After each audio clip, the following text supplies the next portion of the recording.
What's the reality on this? So I just make a translation into business. We call this in business, we call it concentration issues, where you've got too much responsibility, authority, too much going on one person.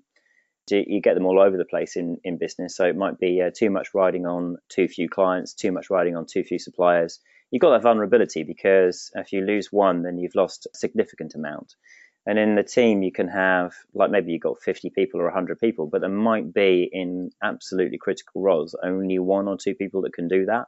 And that's a concentration issue. It's a huge risk. If you lose that person, the whole edifice kind of comes down a little bit around you. One of the things we say in coaching is, you coach for strengths, not for weaknesses. But actually, one of the things you've got to try and do is look at your adaptability in key people and, what are their allowable weaknesses, what are not allowable, where you've got to do something about it and train them in a second role or sub them for somebody else who might be mission critical and could be off. Is it possible in sports at this level to play more than two positions competently?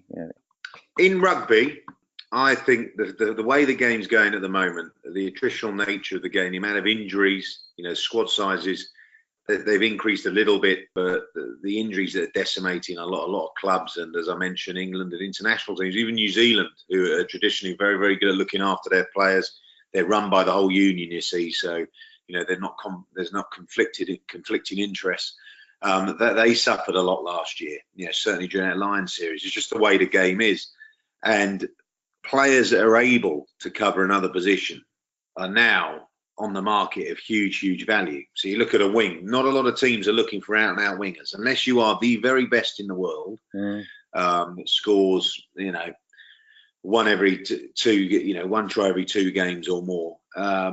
You want a winger that can possibly play fullback, or a fullback can play wing, or an outside centre can play wing, or a back 5 player in the or a 10-12 if you like as well, someone that can cover most positions. Those guys I think are going to be very, very valuable to an organisation.